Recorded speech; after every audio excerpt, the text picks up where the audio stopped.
Let's bring in Farah Qadan. She's a Canadian-Palestinian who has many family members and friends in Gaza. She joins us live now from Ottawa in Canada. Farah, so I understand you were born in Gaza. You spent much of your childhood there. Now you have many friends and family members living under this constant Israeli bombing. What's it like for you living so far away in Canada, watching all of this horror unfold on television? You're seeing the violence, the bloodshed. You must be feeling a deep sense of helplessness.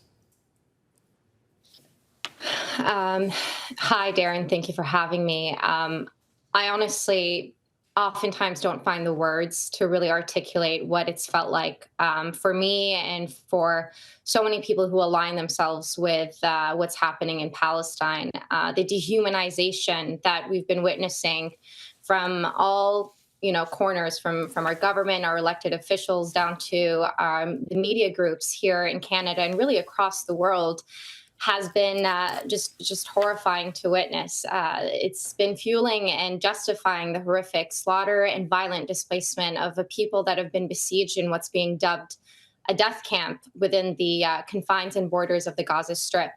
Day in and day out, we have been, struggling to, find the words for what we're seeing, trying to keep in touch with our loved ones from so far away, not knowing if we're going to wake up and hear from them or if we're going to wake up and hear, horrifying news. It's really quite shameful what we're witnessing from so far away. And Farah, I understand you have family members in Gaza who are diabetic. They require regular checkups. But of course, most hospitals in Gaza are not working due to the bombing. They've been damaged or lack of water, fuel, electricity and medical supplies. How are they coping on the ground? What are you hearing from them?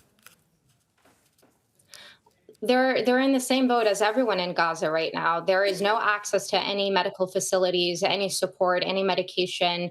Oftentimes, they're unable to really reach any facilities where they can get the care that they require. I'm sure you're witnessing the same statistics that are coming out from there and seeing the same footage and images of the, tens of thousands of Palestinians that have been injured in the last, 35 plus days.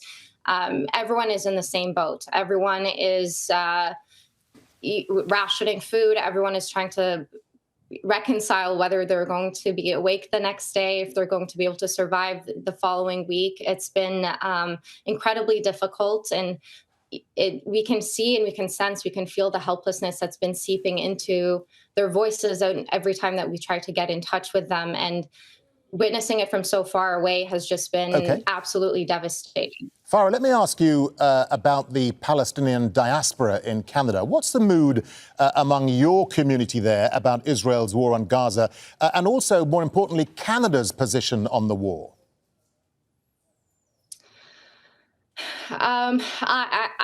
I can speak for many Canadians when I say that we are all very ashamed and very disappointed in our elected officials. Week after week, we've seen hundreds of thousands of Canadians taking to the streets, protesting the inaction and the willful neglect of our elected officials who have been regurgitating the same tired lines and sound bites in defense of Israel as it violates international law after international law with continued impunity.